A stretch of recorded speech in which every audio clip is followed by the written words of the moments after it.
For history was history, fools were we. Then we climbed a tree and finally we could see. Lo, then the internet made us smart, now know everything do we. Thus we share with thee these trifleries, till nobody learns nothing. Ladies and gentlemen, welcome back to Bottom of the Barrel, a very special episode as we celebrate the Winter Olympics taking place right now in Milan. We come together tonight, John Swayze, Kyle Jones, and me, Jay Hickman, to celebrate the greatest of all Winter Olympians of all time ever in the world. Tonight, on Bottom of the Barrel, it's the Winter Games. Not bad, huh? Oh, that's great. Yeah, fellas. Dude, that music is amazing. It's Olympic. Who did that? Hans Gruber. Hans Gruber. Hans Gruber, right. It's a composer as well. That's actually that is David Foster, the composer. Oh. David Foster. Is it like Hans the beer guy? Manilow. No. No. He's composed lots of music, and he's married to American Idol winner Catherine McPhee. Who's that? That's Wow, that's about all I got. Which one got him more famous? That's a great question. that Actually, is. also, he is responsible for introducing the world to Josh Groban. Oh. He introduced Josh Groban, took him under his wing. Oh, wow. And I don't know how to introduced him feel the world. about that. I know there's a lot to take in. But anyway, he's written some fine music, and especially fine music for Winter Olympics, Right. Which is great because that sure comes in handy on a week like this when we're talking about the Winter Olympics. So It sure does the every Winter 4 Olympics years he gets a nice residual check. does the Winter Olympics theme change? I mean, like the Olympic theme we know. Yes. The da da da da da da da da da da da da da. I don't know if there is a standard Winter Olympics theme that was written specifically for the Calgary Olympics in 1988. Well, they blew it. Let me tell you. If you listen to the whole thing, like you can just hear Bob Costas all over it. Like it's a 4-minute song, and you can absolutely hear Bob Costas going. Because it's real upbeat at the beginning, and then it slows down to have the little kind of background music while he's talking about in the tiny village of Stuttgart, Germany. Meanwhile, there's like laser In beam Canada? music happening behind him. Yeah. But yeah, while he's doing his 4-minute package to introduce the bronze medalist from where Finland or wherever, they play that music. So it's like real Norway, upbeat. most likely, because Norway wins the majority of Winter Olympics. The bronze medal. Well, they probably won the gold. Yeah, It most was probably medals.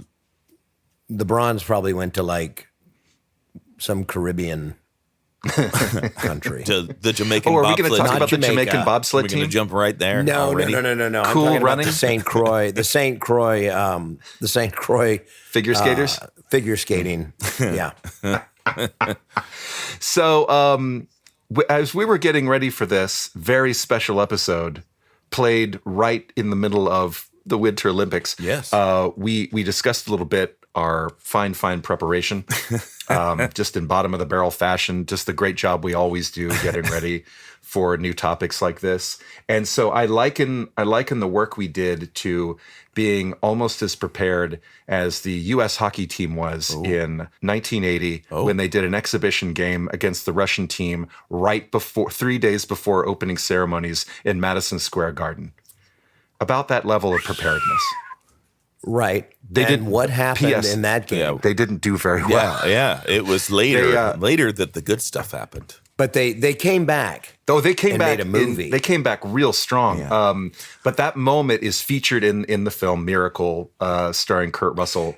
Was that? You think that was like a rope-a-dope? They were just like, Do you believe in let's lure the miracles?" Russians into a false sense of we suck security. No, Oh, they man. actually just go out there and play real bad. they They'll discussed put out their C players. in the actual Olympics. Kurt Russell's character, Herb Brooks, a real man, discussed why he had chosen to do that, because everyone's like, let me get this right, Herb. You're putting your boys up against the Russians 3 days before opening? That's what you want to do? He did it to shock his own team into like, oh, shit. Here's what we got the competition actually looks like. Yeah, like they knew the Russians were going to be the hardest. The Russians were the greatest team from the past, 20 years. Yeah. They had won gold at every single Olympics since 1964. And so Herb Brooks is like, the boys are, they're not ready. Like, and I need to show them they're not ready. Here's the level where you have to play. I've always been a fan of one coach's advice that was very poignant to me was, to be the best, you have to beat the best. And you can't beat the best for seeing what the best is. So you have to beat yourself. Oh. Yeah, I beat myself. I prove that I'm good over every and night. over again. I'm the best. I'm really the best. I've always felt that way. I'm the best. I've always felt that way about you too. So yeah, they lost that game 10-3, the exhibition game. Oh wow! And then 3 days later, it was opening ceremony. It's like, great, what a confidence boost. Mm-hmm. But I don't think that was in. They played in Madison Square Garden, right? That was the exhibition game.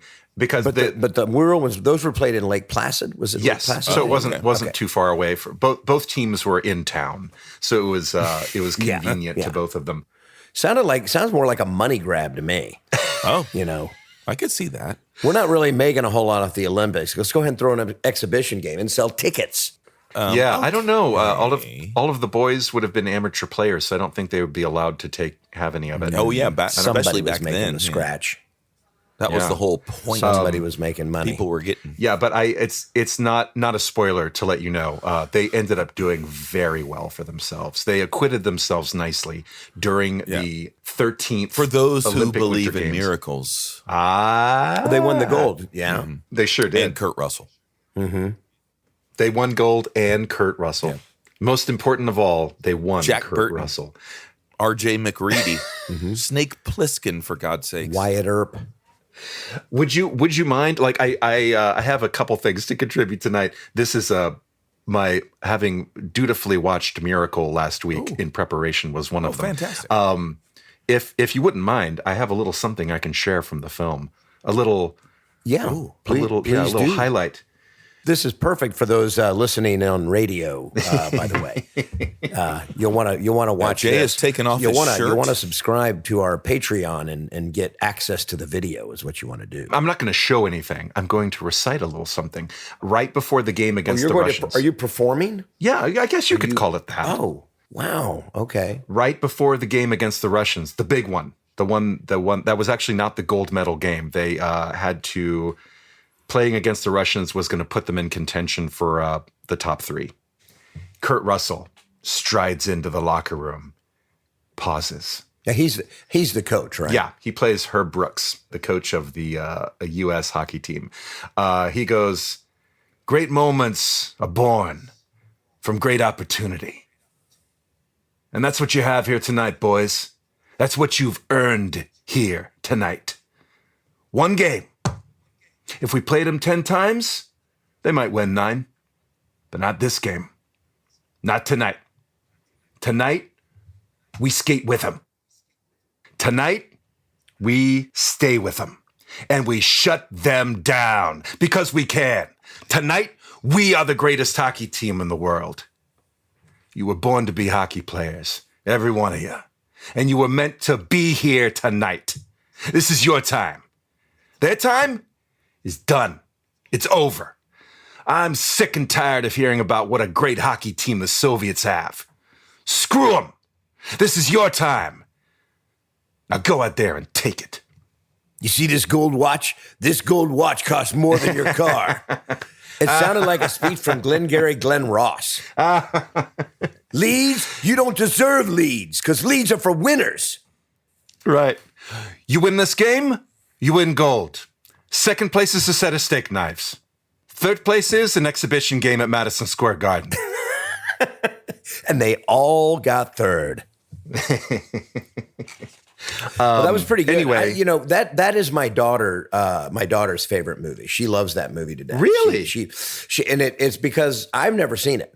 I refuse. I think it's all a hoax. I think it was Why are you so mad? Why are you so mad at her? Yeah, I'm angry.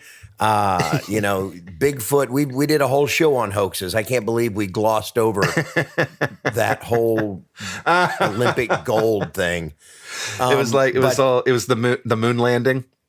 Exactly. Just all on a soundstage. You hit a puck on this earth, buddy. It goes on forever because the earth is flat and then it falls off. So, but that is her favorite movie. And I think it's one of those movies that always makes her have a happy cry.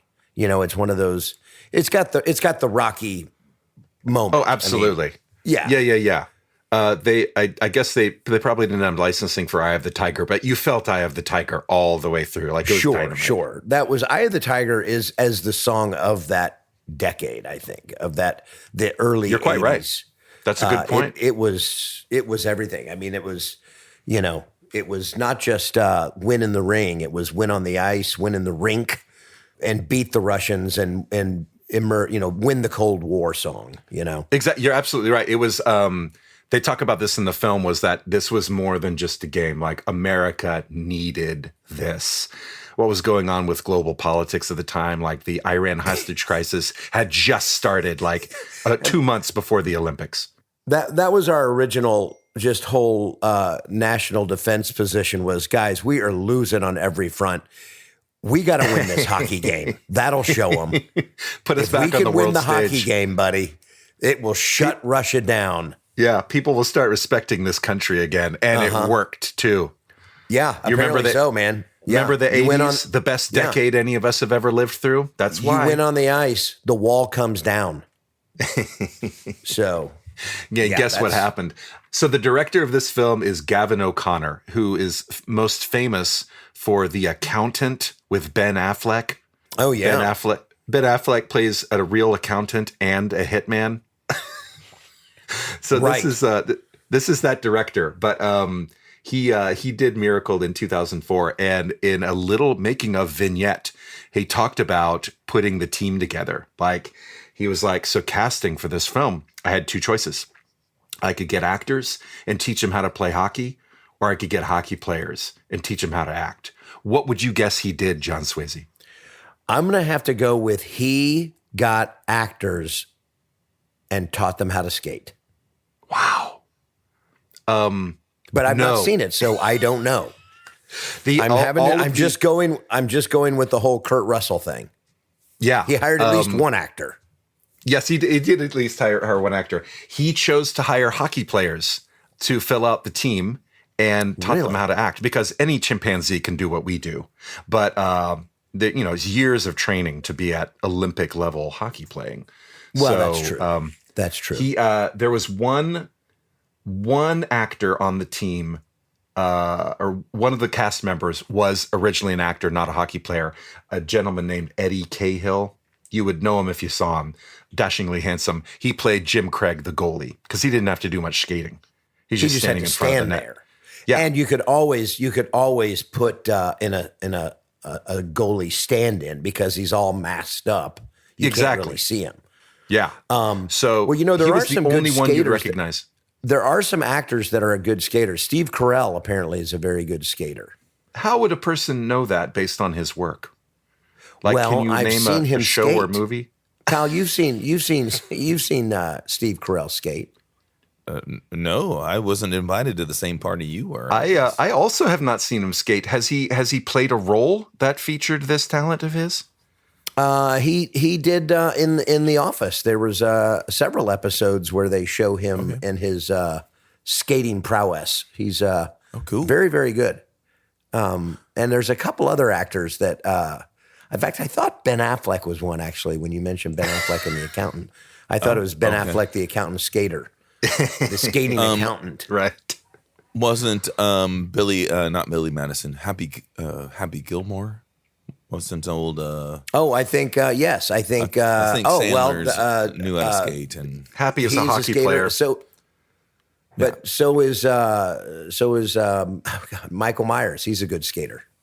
Nope. Yes. Any Canadian actor is a Canadian. Yeah. Imagine you grew up probably playing that like we play soccer growing up. Huh. It's I don't know why it's not featured more often. Why not get them? Why not get them all together? I bet they made the entire Russian team a bunch of actors and tried to teach them to skate, so they'd just be inherently bad. It'd be easier to show how much more dominant we were as a hockey team. That's not how that works. Do you speak Russian? No. Can you skate? No. You're hired. Perfect. You're hired. But enough about Olympics in the movies. Did we want to talk about some real stuff related to the Winter Olympics? Please. Yeah. The Winter Games. Well, you know the very first Winter Olympics. Do y'all know when that was? I don't. Tell me. 1924. Looking it up now. No, it's already looked up. 1924 in I don't know how to say this. I'm gonna in Chamonix. It's a great way to Chamonix. It's a great way to the Roaring 20s. We're having a good time. Chamonix. Did you say? It's CHAMONIX. I don't know what that. Chamonix. ONIX. Chamonix. Huh. How interesting. The X would probably be silent. Is that French? Somewhere in France or Switzerland? It's in France. Yeah. Okay. It's in France. Wait, like France, Grand America? Prix. The X is silent. Oh, Chamonix. Chamonix. Très bon. Chamonix. C'est bon. You've lost me. That's But yeah, they had they sanctioned it in 24. It didn't take place until 28 in San Moritz, Switzerland. Okay, that's a nice spot. That's a nice spot. And of course, it was I think 1994 when they actually moved the Olympics.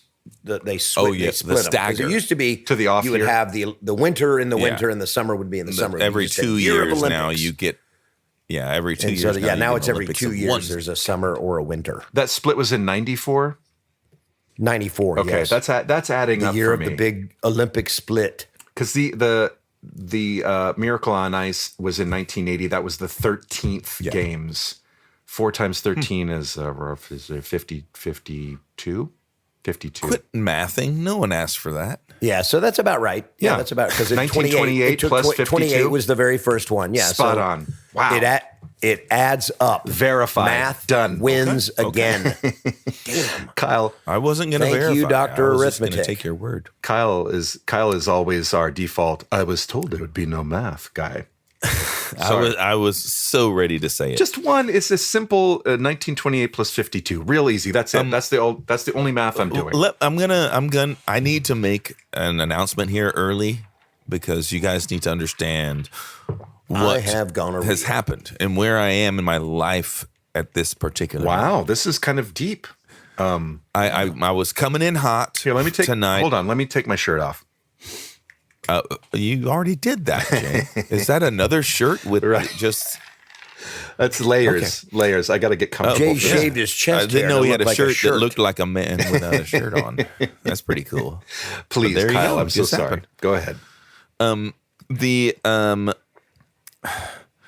was coming in hot tonight. You guys know this. Like I had said, I was going to head up this whole episode, and you guys have come through, right?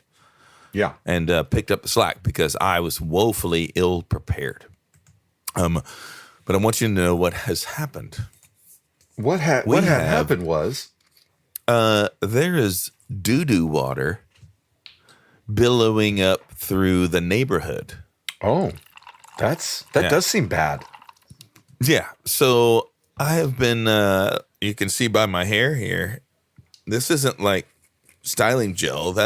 I haven't showered gel. Those are human. That's human feces as a conditioner. That is not human feces. I did not bathe in poopy water, but nonetheless, came home to the Dookie water situation, and they may be digging up everyone's backyards soon. Wow, that's amazing. Anyway, it's winter. Winter Olympics, everybody. Back to you. That's man, that was a heck of a segue, Kyle. Yeah, that was really something. So anyway, is that all of the preparation you did? Do you have anything to share about the Winter Olympics? Or I have watched some Olympics. I do not want to head up any category because I don't have that. But much of the stuff you guys can talk about, I will have. What other preparation do you need? Then my neighborhood is spitting forth under poo-poo dookie water. They call curling. That's curling actually in other countries. I actually know a little bit about curling. Well, let's start with that. I'd like to talk about Canadians. The Canadians cheated. I mean, they got caught right there on the TV this year. You can see. Oh yeah, it's been a big old I know nothing. stink, Please, if you will. Yeah, like please tell us about the big curling scandal. Yeah, there's a curling scandal. Please tell us everything from beginning to end. I know nothing know anything about it. I believe they were playing against Sweden, and known for their when you curling. release the handle, right? Like you're holding a handle. That's the bowling ball of curling, basically. Yeah, it's a stone. Yeah, they call it. Okay, and you're sliding along the ice, and it's like the bar room shuffleboard sort of setup, right? Right. You're going to glide this thing down there to the end. And knock things away or try to lag to where you're in a perfect spot. But anyway, this guy, there's a line where you're supposed to let go of the stone. And he did. But then he gave it a little pokey poo right as it was crossing the line with his fingertip. In that sport, the delicacy of how you release the stone is paramount. And so it went unpunished, but everyone has seen it at this point. I have a question for you. So is the line like the out of bounds line or the end zone line in football where it's it's not like you got to like in soccer. The out of bounds line, the ball has to go all the way over the line to be out of bounds. In football, in American football, it just literally has to touch it. So it's not even doesn't even have a width. It's paper thin as far as. So did he like break that barrier? I would I would say it's most like a long jump. Like, is your toe over the line? Bowling. That sort of. If you touch the line, and he touched it, you're not supposed to touch the stone at all. You're supposed to release the handle. The line. You touch the line. This is when the stone is coming to a rest at the end. No, at the very beginning. Oh, okay. When he had just let go, which then you're not supposed to touch it again. Yeah. But he kind of it looks like he gave it a little pokey poo right before it, as he let go. So were they disqualified after the fact, or they were not? Oh, I know. As far as I know, no. So they've only lost in the court of public opinion. I think so. I haven't I haven't followed up. See, this is where no research and dookie water in your house comes into play. I did not mean to make you. I might have an answer for you if there. Well, let me ask you this, Kyle. Yeah. You seem to know more than I know about curling, just as a matter of general knowledge. It's very fun to watch. What do you call the broom guy? And they're multiples, right? I think there's sweepers, maybe. That makes sense. How many sweepers? Only two? I was not far off. It changes in the rounds. Like there are rounds where the guy who throws, and you throw heavy or light if you want to knock something out of the way, or lag and land and stop in a certain spot. In some rounds, it's that guy. He lets go and he goes and chases it and he brooms right afterwards. And then there's other rounds where it's a team or a pair. So there's a whole bunch of those. So kind of like tobogganing and bobsledding. I mean, you've got 2-man crews and 1-man crews and 5-man crews. Yeah. But they're changing the dynamics of how you play. Or is it like Cool Hand Luke, where you get one guy sweeping and another guy runs behind him and starts sweeping there, and then he comes around the other way, kind of like when they're scooping sand onto the road in Cool Hand Luke. I can eat 50 eggs. I think that's a perfect analogy, if you'd like my honest opinion. So the sweeping, the point is to either add friction or remove friction, correct? Right. Like it all looks from the sky in that little camera angle that they're just like scrubby, scrubby, scrubby, scrubby. Yeah. But sometimes they're pushing ice towards the stone. Sometimes they're pushing ice out of the way, depending on the way. Oh, just either slow it down or let it continue on. Yeah. Right. Or make it curl. Can they take a pickaxe and just dig a big divot in the ice to make it slow down a lot? They should add that round. They should totally add that. I mean, why wouldn't version. they? Or what if they had a guy from the very back shoot like a bow and arrow, and just the arrow goes and hits the back and just rockets that thing forward? Man, I don't know. That may be the Summer Olympics. Is it allowed to get down on your hands and knees and like blow on it really hard? Because you're not touching it, but you can like. I'm gonna say yes. Okay, I'm gonna say yes that will be allowed. Good. The Americans have done quite well in this, correct? Yes, I don't know any stats, but yes, they've been doing well. I've heard they do, and it is it specifically? Are there men's and women's teams? And mixed. Really? Oh man, it must just be a fuck fest in the curling. It's a bowling league. It's a bowling league. You know, you got teams, you got pairs. Do they drink? Do they drink? You think? No, it sounds like something you would. Yeah, that has curling to be brought to you by Molson Beer. Like for me, I rarely go bowling or go play darts, but when I do, I'm better after I've been drinking a little bit. Yeah, like and then to relax you. Yeah, like playing billiards as well. Yes. And then there's that one beer too many where all of a sudden you're terrible. Right. Okay, so that's got to be part of the training think you're on really the U.S. good. curling team. Yeah. How much to drink? Like know exactly what your golden kind of they're doing 12-ounce girls. Hey-o. That really should be. Dad joke incoming. Look out. So when growing up, as we have all three of us have done to some extent, two of us have done. I remember watching the Winter Olympics. In fact, as I think you'll all recognize this reference, but the wide world of sports. Yeah, their agony of defeat. The victory of what is it? Shoot. Okay. The joy of victory and the agony of defeat. But the agony of defeat was always when they showed a downhill skier. Oh, and he totally just totally wipes out. There's no other way. Agony of flying defeat. all over the place. That it's was like during the Olympics. I mean, that was an Olympic thing. Huge mess. Why is there no other way to pictorialize defeat other than a skier falling over? Because it doesn't have the same impact like if you show a guy doing a little extra push on the curling thing. That's the agony of defeat. And where's the agony of defeat?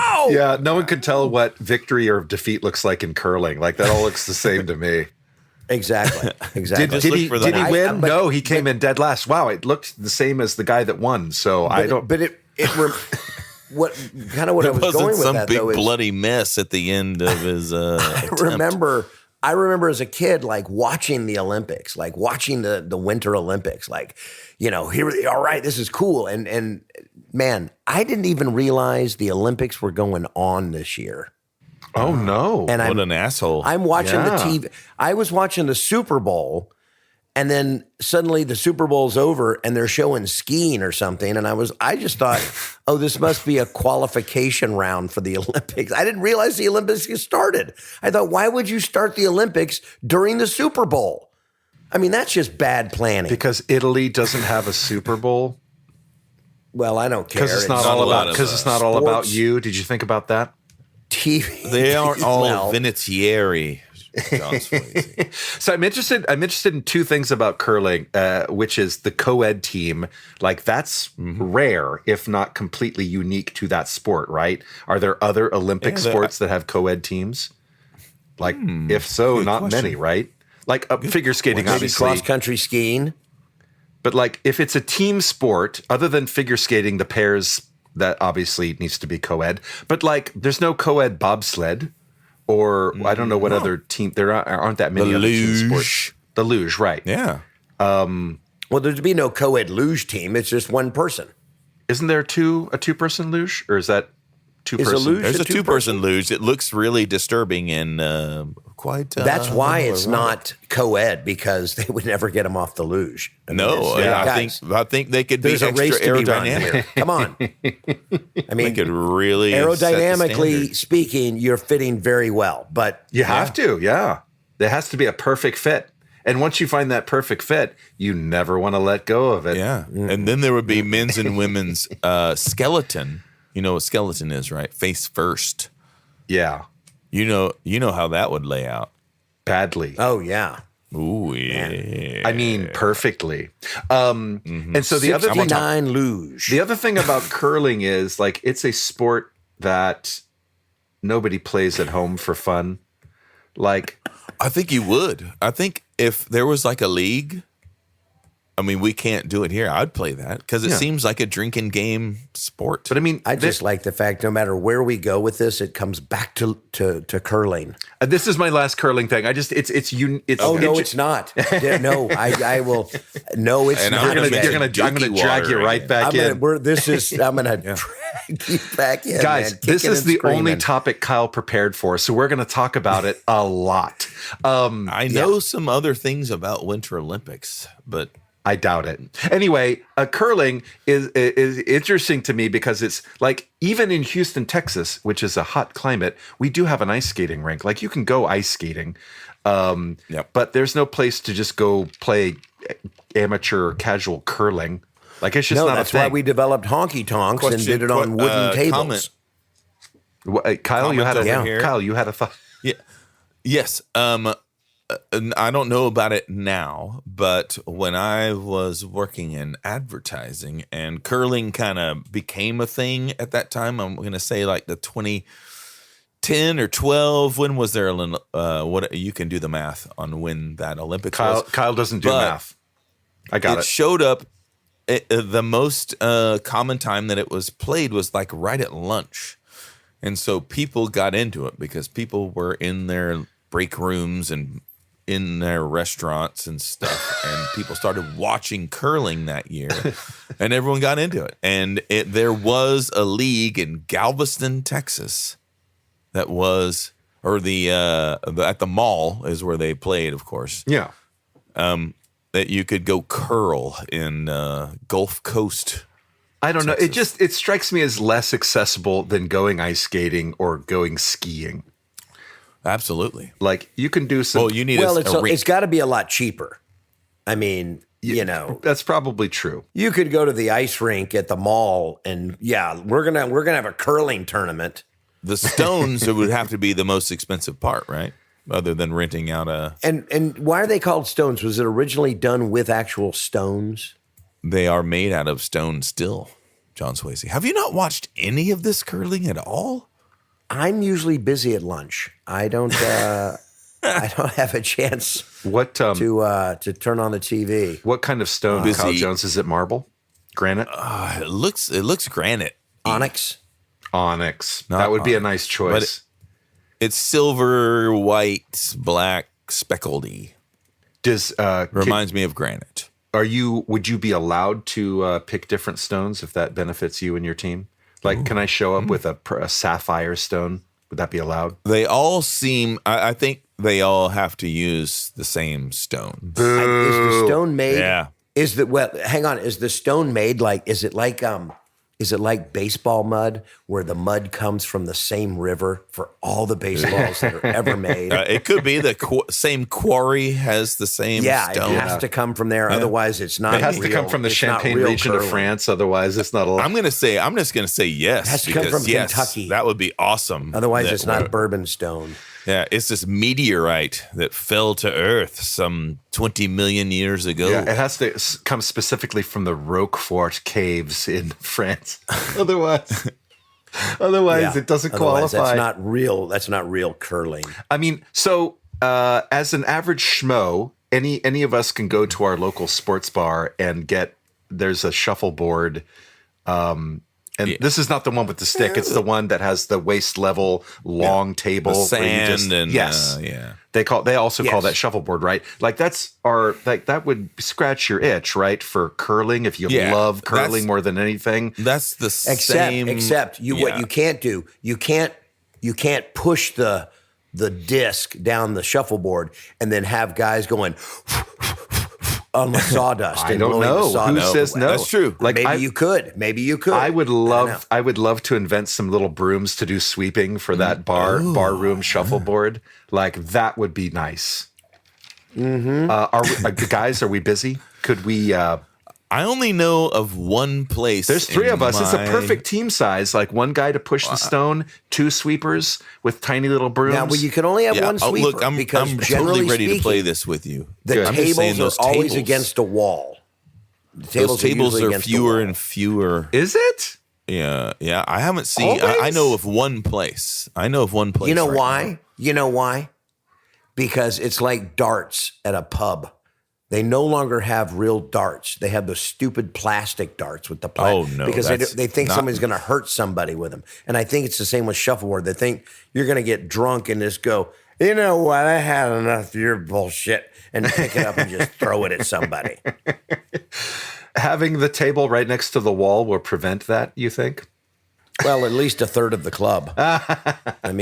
Or a quarter of the club. All right, fair enough. Well, the one place that I do know that still has one of those sand shuffleboard tables has a dart room with just real darts, and I think it's 1, 2, 3, 4, 5, 6 padded walls. And you have to sign six. Well, you have to sign a waiver to go in. Targets or whatever. Okay, good. Dartboards. Let's do it. Let's form a team, and we'll introduce sweepers. You know what? Let's form a team, but more importantly, let's invent the little brush. The tiny version. Patent it. I need a little. And then we're the only ones that make the brush. You got to buy your brush like the from McDonald's from bottom of the barrel ice cream machine. Will become big shuffleboard brush. Yes, done. A big little shuffleboard brush. Right. I'm in. The biggest name in little shuffleboard. Bottom of the barrel.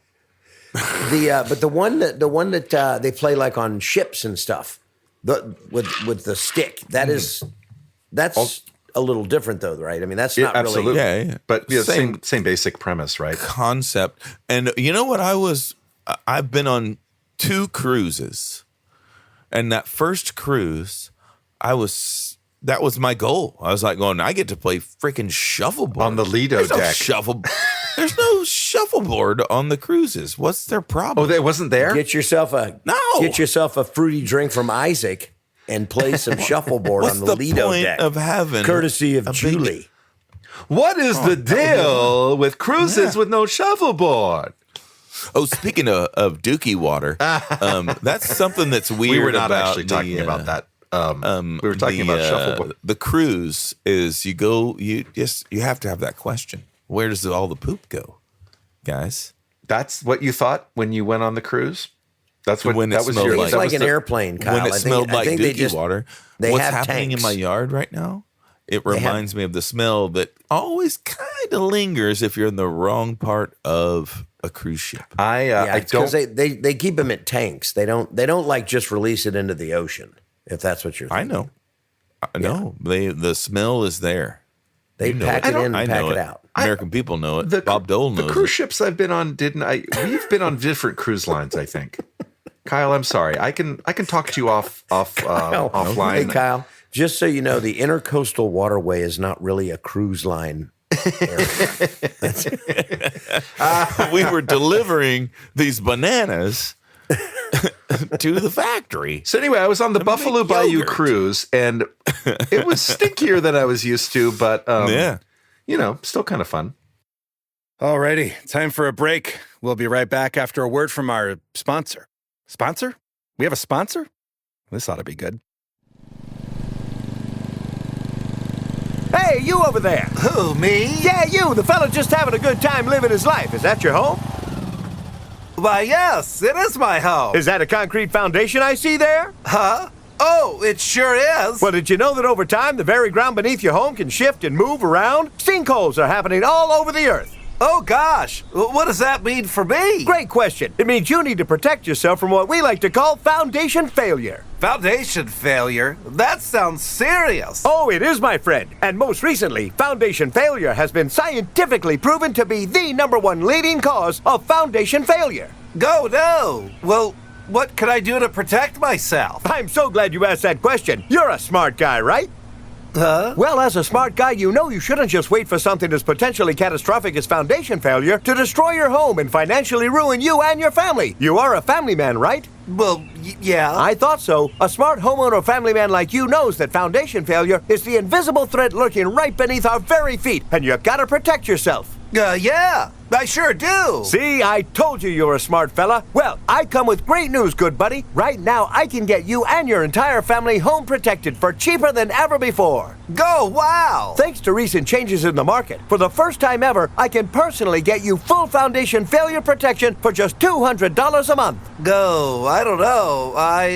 And like I said, for something as serious as you consider foundation failure, it's the least a so-called family man can do for your beautiful family. And at such a bargain, too. How much was that again? A smart guy like you knows that for just $300 a month, your entire home will be covered, should it suffer from foundation failure due to a sinkhole. I heard they're happening all over the world. Think about it. If in just 2 months from now, one of these lurking invisible threats swallows your home and family, you will get a big fat check for the cost of your entire family home. For what, $900? Incredible. How do I sign up? Well, you just sign right here and start reaping the benefits of foundation failure protection. Unlike your big fat stupid neighbor across the street, he doesn't seem to be the smart family fella you are. You need my social security number? Can't be too careful these days, my friend. Lots of tricks out there. Okay, there you go. You have made a wise decision today, sir, and you have sent a message to the world and to your neighbor that this big fat family man will not be made a fool of. No, this family man and his family home is protected. Protected from the invisible, imperceptible, and inadmissible perils of foundation failure. Fuck yeah! All right, we're back. Somebody wake up John, would you? I need to tell him something. So last night, I was at dinner with my wife and a couple, and then we went to go see a really bad play. Bob Odenkirk and his wife? Then we decided to... Bob and Miriam Odenkirk? No, Bob wasn't there. Oh. But we decided to go for a nightcap, and we went to this bar, and while at the bar, we're watching this sport of Olympic nature, and it was... That's the very best kind. I know. They were skiing, but it wasn't long jump, and it wasn't downhill, but it was like a trick thing where they kind of go halfway down. Freestyle? Like, I guess. I don't know what it was. The sound was off. I was having to watch it in a bar from, but they go down backwards, and then they hit a jump, and they spin around, and they flip around, and then they land backwards. Yeah, it's like, right? You know what I'm talking about? Yeah, it's some sort of freestyle thing. But what I found interesting is like that's what the kids are saying these days. None of them go down forwards. Going down forwards would be too simple. Yeah, it's what like a loser. You got to go down backwards. What kind of weak nut grandpa goes down a mountain forward? Exactly. And the skis, both ends have tips. So, yes. And they're shorter than they used to be. Like when I was young and I went skiing, like skis were super long. And then it was 10 years later you would go and everyone had a much shorter, wider skis. And a lot of them, have kind of a little give on the back end. 2 surfboards on their feet. Kind of. That's weak nut, as they say. But anyway. You keep your weight on the downhill ski, John. You keep your the weight the Winter Olympic sports have changed dramatically, and I blame the X Games. But it's snowboarding is now an event and stuff like that. It's not just downhill racing or slalom or figure skating. Right. You know what they ought to do? If they could find a way to combine figure skating and curling, Ooh. Keep talking. Yeah. I Now think you have really my have attention. something. I think Yeah. you could do that pretty quickly with just the outfits. Figure curling. The figure skating outfits are always so crazy and flamboyant. Put the curlers in that shit. Yeah. Just put everybody in that. Everybody. Oh, okay. I mean, even the guys that have to ski through the woods and then shoot something. Yeah, the biathlon guys wearing a tutu, that would be fantastic. Yeah. I mean, that's. What's taking so long with that? Like, this is common sense. I know. This is like, guys, why did it take so long to put milk into a plastic container? I don't understand. Oh, what? Microplastics. Oh, John's they're the big into best. microplastics. They're better than the other kind of plastics because they can wind up in your uterus. Or It's your our- yard. Already in Yeah. mine. Bang. Suck on that, nature. So do you guys have a favorite event? Curling. So I'm so glad. Thank you, John, for asking this question. You have That's No, that's that's a our good question. episode, That's a good folks. question. We really have bottomed out No, here because quickly. This is a great question, and Jay, I'm gonna. thanks totally for cutting me off. I had a great answer, Yeah, but cutting yours you is off. going to be better. I can tell. So But you I go think first. That I don't have an answer, but I have the original Olympics has the very basics of Right. the run the farthest, run the fastest, jump the farthest, jump the highest, throw this thing Throw the thing farther. longer Yeah. than anyone else, all those combos. And so I think the Winter Olympics, the ones based in that concept, are kind of where we should be focused. I know. My favorite winter sport is run my the favorites. farthest. On ice, yeah. Run With run these as far as you can. in your bare Like, feet. who can run the farthest before they just freeze to death? But what does winter mean to create an Olympic trial?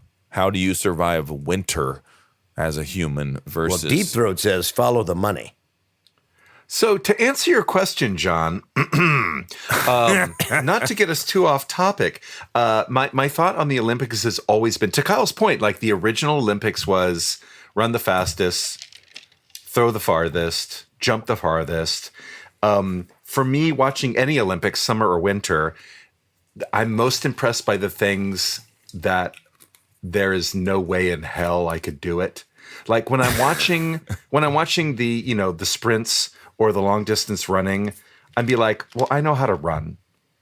I can run. I know I can't run as fast as those guys, but I know how to run. So like watching someone run is like, okay, like, but watching the men's gymnastics team on the rings or on, the parallel bars, like, okay, I can't do any of that. Like that's friggin' incredible. And so similar with the Olympics, like,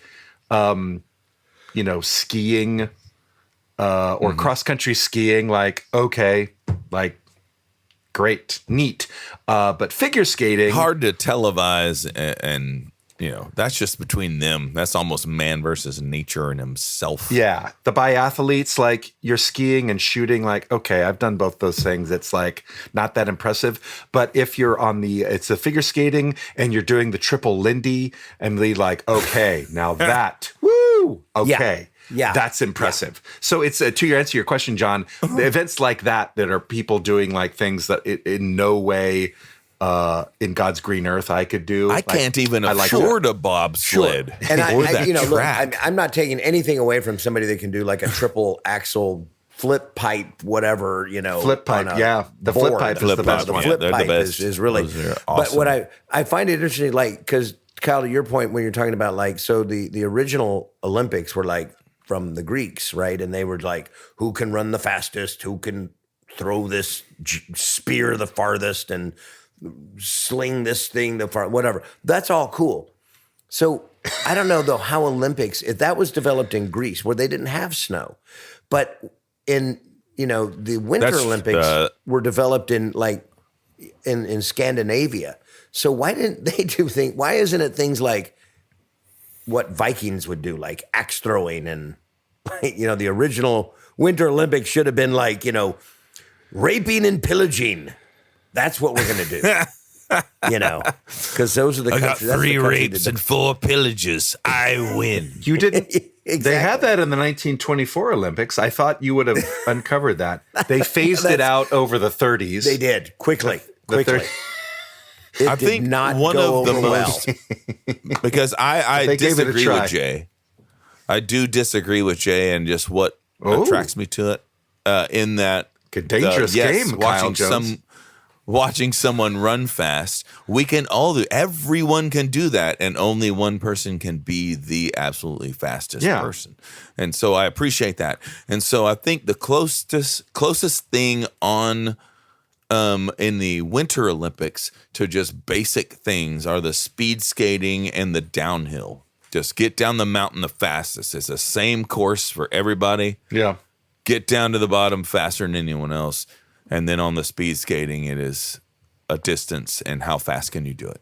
Now, I'm no skier, but I will tell you it's not the same course for everybody because the person that goes first Yeah, they have fresh power. has a much different course than and the weather person that goes can change. last. Yeah. And conditions can change. But I mean, a path has been cut at some point, right? Correct. Yeah. Correct. No. Correct. That's your. I think they draw for that to. Is that keep like a it as pole random position, as they like can, in racing, but, car racing, right? where you get that's the number one spot? Everyone should get a Or turn. maybe the best spot's like 2 or 3. Something's kind of been laid there, but it's not been so. Because they don't come You know out. what really sucks, John Swayze, is that you brought up car racing. No, it doesn't. This is the. How could that this possibly is the opposite suck? This of is Olympics. America. Is it worse? the opposite is of it worse Olympics. than bringing up a broken sewer line in your neighborhood? Oh, hey guys! Good news. It doesn't smell like dookie in my house right now. That's good. I'm so glad I brought that up That too. is good news. To clarify my point from earlier. Is there a snowmobile? Is there a snowmobile event?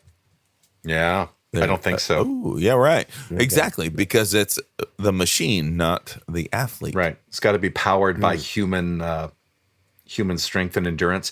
To clarify my point from earlier, I think, Kyle, like if I was down on the track with some Olympians trying to run the 50, and I would look around me and be like, wow, those guys are freaking fast. Like, dang.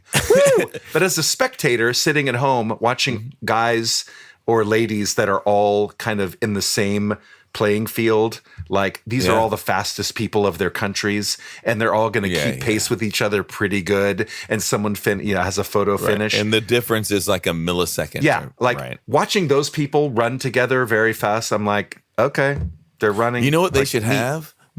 I would like to have, let's say, who would it be? How about Jack Black Great. do the event Yes. with them?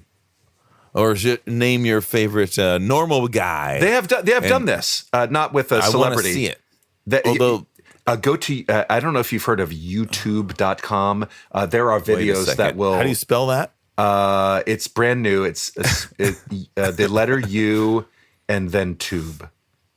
But I mean that TUB. something to give us.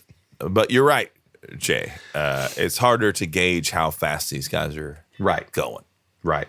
That's all I wanted to talk about. I do want to talk about one other thing, too. This is rather important. We were talking earlier about actors versus winter athletes and the great Steve Carell, the finest figure skating actor of our time. We do have among our company not a professional ice skater, but someone who plays one on television. Kyle, would you be willing to talk about your character in One Piece, the famous anime One Piece? Yeah. Go ahead. See. Go on. Come on. It was in the 300s somewhere. As you well know, there are well over 1,000 episodes at this point. I do know somewhere this. in the 300s. Yeah. And I was a villain up north in the frozen waters. And I was an ice skating scoundrel named Salcow, which, as you know, is an ice skating move. Yeah. John was. I'm sorry I cut you off, John. I could see you're about to tell me all about what a sow cow is. I'm right there with you, dude. I don't understand why you're not parlaying that at conventions. Me and Carly Mosier were a team, a married team. Yeah. I've never seen your sow cow print, and I don't understand why. Like, this is I know. I have one. This is convention gold. It is. I just was at a convention, and we had a big panel of One Piece, and why you were not brought up, but you could have been. I've heard time and time again, though, that the series was kind of falling apart at the time, but it wasn't until the inclusion of the Winter Olympics that it really took the turn. Right. I believe Lilyhammer was the. I don't know. I just like that name. I like the name. That's Lilyhammer. a great, yeah. That is a great name. The Winter Olympics at Lilyhammer. There's never been a better venue for the Winter Olympics than Lilyhammer. You're right. Quite. Other than Chamonix, Lilyhammer's got to be the top. Chamonix. But have you seen my sow cow? I can't find my sow cow anywhere. Has anyone seen my sow cow? You know when they do that little jump and spin, and it looks like there's kind of a little bend in the knee, and the point of the tips of their skates are kind of going out. Skates, okay. Take your time. No, you could add that. That would be nice. Slow down. That would be nice. Family show. Anyway, family show. Sow cow. Hey, so speaking of which, does anybody know how the figure skaters? They all do it. They go into that spin, and they do something, and it just makes them go super fast. Like I mean, how do they not vomit? Oh, well, that's there's an eye contact, and there's lots of training for that. But you know that this year we had a very special ice skater Vomit. Who did not vomit, but he did kind of shit the bed at the end. Have you heard of the Quad God? What? No. Yeah, this year. No. The Quad God is a guy who can do, just as you were saying, that you jump up and you spin super fast, right? And then you land and you stick your leg out and blah, blah, blah. Yeah. Well, a triple has always been kind of where we are. Wait, is this a triple Lundy or a triple sow cow? A triple axle. not a sow cow, but just Triple a good old sow cow. spinnerooski, I believe is what they call it. Okay. Yeah, that's the term, the spinnerooski. If you can just skate up, jump, spin 3 times, and land, that's kind of been it. Just do it the cleanest. Now, this year, the Quad God, you can infer by quad that he's been able to do 4 spins. Yeah. Mikhail Shidorov. That sounds totally made up. It's always Yeah. no. Shitter, Mikhail get off. Shidorov. Shitter, get off. I'm sorry.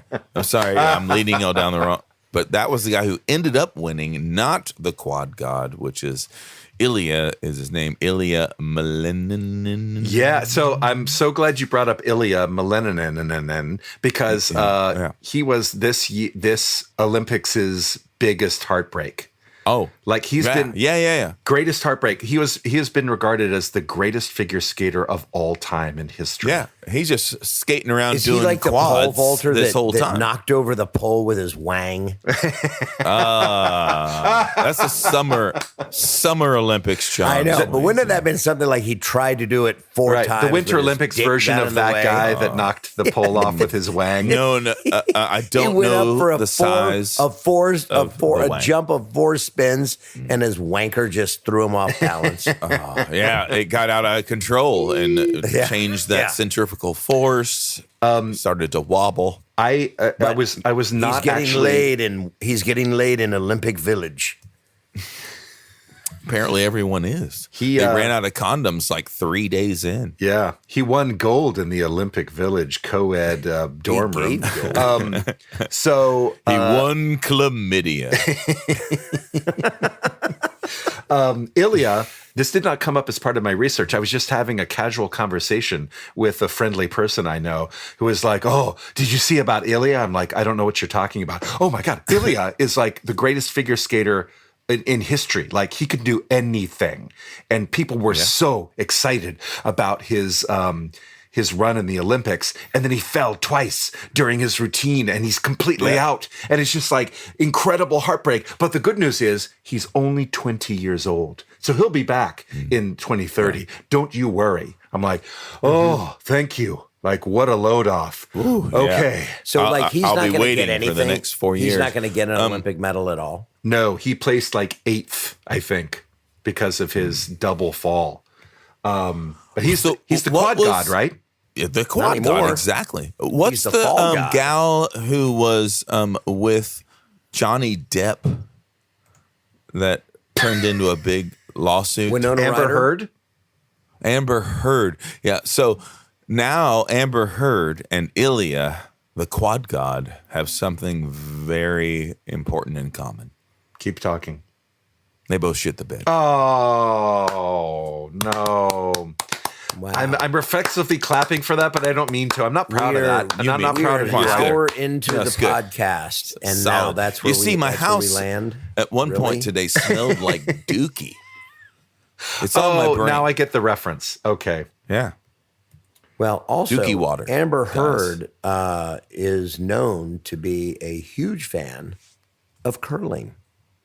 That's true. And John Swayze. And Johnny Depp is not. Johnny Depp doesn't like curling, and that's what got him between them. Guys, I apologize. What is wrong with him? I'm sorry. That was lame. I don't know. I tried something. It didn't work. Hey, guys, I'm about to try something. It's called a quadruple sow cow. Hang on. Oh. Yeah, here we go. Buckle up. How much longer do the Olympics go on? Is it a 2-week run? It's a 2-week run. 2-week? Yeah. Oh, so that's shorter. Is that shorter than the summer? At the time of the airing of this episode, the Olympics will be going on for a number of additional days. Oh, right. Wait, right. Some days from now will be the end. Those are real days. Those are numbers. Do they have the big march in? Like in the Summer Olympics, do they have the whole an opening ceremony? Yeah. Has there been somebody skiing around the world with the torch and passing it off? Oh yeah, and then a guy on a snowmobile, and then a guy on a dog sled, right? And then a guy crossing the frozen tundra, Nanook, just carrying it across. Yes, you're absolutely right. And to your point, reference. Like we were talking about the dog and Lost Boys. We were talking about the Olympic teams that come from the U.S. Virgin Islands. Like they have to artificially create ice in those areas of the world so that the torch can pass through it. Like they have to. They got a big brush. Is there a guy just waiting with the torch? Like, come on, guys, freeze it up. We got a time thing here. Right. Come on. And then, so do they have the same big opening ceremonies where they all like march in on skis? Yeah, they do have that parade. There was a parade because I just know this time because J.D. Vance was booed as the American. Why was he even there? I don't know. For America? Because he's a patriot? Is that okay with you? Do you still like America? Maybe not now. That's okay. All right. I'm not sure I do like America. I don't like J.D. Vance. Why is he even there? I'm pretty sure, not to get political on this, but I'm sure Trump is like, this is the worst Olympics ever. No one's talented. People are saying, a lot of people have said, this is the worst Olympics. The first thing we're going to do when we get over there is deport everybody, round them up. Of course, the ice team is doing very well over there. That's what I'd do. The American ice team is doing very well over there. So, anyway. Jay? Yes. So something awesome happened in this Olympics. The very fastest downhill of a human traveling without mechanical assistance, I think is the way they did it, very scientifically. And there are skis, right? I'm going to need you to back up. What is downhill with versus without mechanical assistance? I don't like. I guess a snowmobile going downhill versus a guy wearing skis. Okay. So this is a human traveling on Earth at a speed that does not I see. This was a record velocity that was achieved. Yeah, there you go. Okay. Human velocity. Got it. Okay. And he's going like faster than you would just falling. On purpose? And it's so fucked up. It's so crazy. Oh, I see. So he got faster than gravity. Like he somehow managed to go faster than gravity would have taken a normal he's person. on skis, right? I mean, he's on a device. And he's not swishing back and forth. He's just going straight down as fast as he can. Well, he is he's doing the course. So he is having to go back and forth. Wow. Oh. That is interesting. But you're hitting the fastest part of the course where you are launching and getting to the ground. And pretty just crazy to think that and it was in the 170s. Okay, 170 he was doing 170 miles an hour? Yeah. Oh my god! Think about that, dude. Right? I mean, think about terrifying. wiping out. So, I was wondering about that. So, like, why isn't there a sport of just falling down the mountain? That would be cool. There's that cheese thing. You can chase that. Putting roll yourself of cheese in one down. of those giant bubble balls and going down. Oh the mountain. yeah. That would. Well, you have no. I guess if you did that enough, you could, I guess, come up with a strategy. Otherwise, I think you're just kind of at the whim of the mountain. Well, I know. I just think it'd be funnier to watch just be at the whim of the mountain, just and bumping into each other. Maybe you could push it one way or the other and knock other people. Maybe it's a race, not just timed, but you're actually racing other bubble balls. That has been fun with the, what do they call it? Snow cross.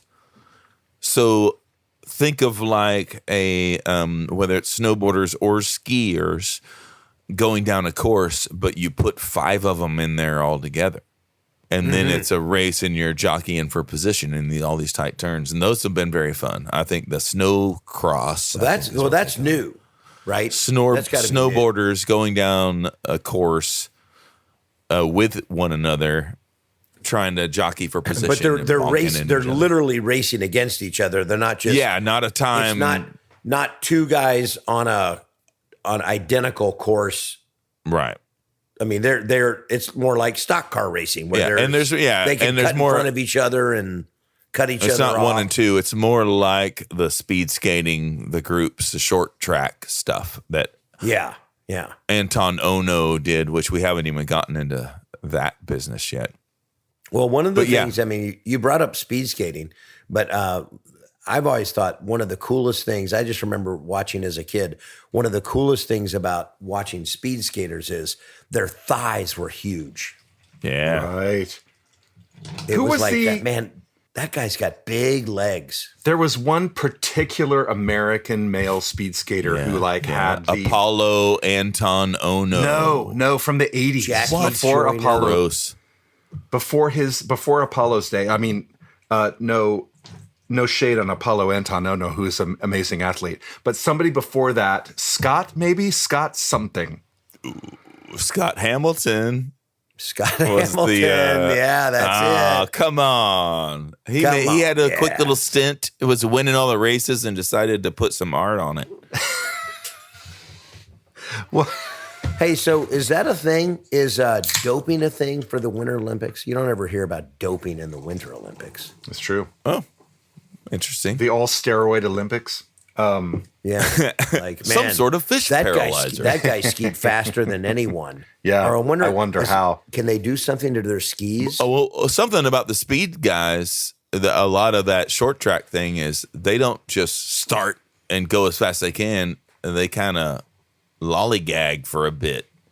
They don't go full bore from the start. They're kind of feeling each other out for a lap I'd want or my two. money back. Ooh, gross. Watching that. I thought that's only supposed to happen in the Olympic Village. That does happen in the Olympic Village. Lollygag was another great city where the Olympics happened. That's it. Wow. Yeah. Second only to Lillehammer. to Lilyhammer. Lollygag. Speaking of speed skating, is there any benefit to discussing the women's speed skating competition? Was there a front runner? Was there anyone that sort of stood out in women's speed skating? Leerdam? Where is she from, Jay? Utah. Denmark, I think. It's Scandinavian for sure. She's from Scandinavia. Gorgeous. Thank you. Yes, that's exactly right. Gorgeous and lovely, and has a weird habit of unzipping her skin-tight bodysuit and unleashing. What's so weird about the beast. What's she unleashing? But anyway, her sexuality and awesomeness. Kyle, I would like to just point out, but I think our listeners would agree Jay knows with me, exactly what we're talking about. For not having prepared, Kyle, you're actually quite prepared. Watch the Olympics. You're watching the Olympics right now. This is why I you? suggested it. You've got them on your screen right now. I was expecting more out of you guys. You're watching the Olympics. Unlike some of us, John, after the Super Bowl ended, Kyle kept watching television, and now he's all up to speed. Hey, so I saw the backward there were skiing. people. I tried to contribute that. What else do you need? I mean, I thought I did a pretty good, pretty ample job there. I need y'all's help here, because If it involves who was cleaning the up dookie tennis? water, forget it. Oh yes, I'm not need good your at that help. at all. Yeah, Y'all are off work tomorrow. That is not a skill set of mine. Dude, I would totally help you, but it turns out I'm no good at that. Yeah, I'm terrible at it. Yeah. Otherwise, I was voted that worst thing, dookie right? water cleaner in my class. Yeah, you don't want John even anywhere any near part that. of this, dude. No, it's true. I know he would use my bathroom and it will only get worse. So, who was the Finally, it tennis pays off. star who was all John the McEnroe. kind of more of a model? John McEnroe? Anna Kournikova. Yes. Jimmy So, Connors? Anna Kournikova didn't get the numbers and the championships and all the stuff, right? She was just kind of, here's this hot tennis player. And so coming into this Olympics, you were getting a lot of that talk about Utah, whatever. Leerdam. It's not hard. It's a 2-syllable last name. Leerdam. And so there was a lot of the same talk. It's like, just the babe speed skater. And then she comes out and freaking wins. Crushes it. Yeah. Yeah. And the weird part is, and I'm going to throw this out there. Careful. Careful. It kind of ruined things for me. I'm not a huge fan of this guy. Do you really want to? Oh, you said it. Jake Paul is her fiance. Fiance, yeah. That was hard for a lot of us. Can't you just let us have our fantasy without ruining it by announcing our fiance who's in the stands with his shirt off? Like, come on. Right next to John Swayze with his shirt off. This is you brought up an interesting thing, Kyle Jones. Good for both of them. Well, of course, we're delighted for both of them. I've let them know I'm glad to sing at the wedding when it's time. They haven't gotten back to me, but fingers crossed for their sake. Your point about Olympic sideshow, like the Anna Kournikova effect. Like, the Anna Kournikovas are never going to medal, but they're a PR dream. Yeah. Like, they're really elevating the sport because people want to watch the sport when this person competes. And so there is a Winter Olympics story that fits right in this pocket. You might be familiar with the 2015 film Eddie the Eagle. Heard of it? Never. No. I am so glad to share this with both of you. Okay. Eddie the Eagle stars British actor Taron Egerton. You would know him. Of course he's British. From Hey, Jay, tell us. Did you ever spend any time in Great Britain? What a curious question. Actually, I did. I've never mentioned this to you guys before, but I used to live in Britain, and I was John there. Looks surprised. I was there for the 1984 Winter Olympics, which was before the split. So the Summer Olympics were in LA. The Winter Olympics were in Lilyhammer. and Lilyhammer, The Jack-o'-lantern Olympics. And Lilyhammer, Britain, and the absolute bar none stars of the 1984 Winter Olympics were the British figure skaters Torvill and Dean. Everyone was just like, they were a global sensation. What a love story that was. Everyone, they were the global sweethearts. They won gold. They did their routine to Bolero. Everyone was just absolutely amazed. Well, 4 years later, they had a baby. In the 1988 Olympics in Calgary, Britain sent another. Is that a real place, John? Mm-hmm. Calgary? Yeah, they have a stampede. Yeah, is that a real? Yeah, that's a real place. Our Winter Olympics historian. Okay. Our Winter Olympics historian John Swayze verifies that Calgary is real. Oh yeah, it happened. Absolutely. They have Calgary has a stampede. I don't know how many times I can say that. I bet as many times as Kyle brings up sewage, you can say the Calgary Stampede. Like, I don't know why not. Do they have good sewage in the Calgary Duty Stampede? Kyle, to your question, no, they do not. But that's another story for another time. You would feel right at home over here, Jay. You want to maybe? Although I'm terrible at cleaning broken sewer lines. It's not a skill set of mine.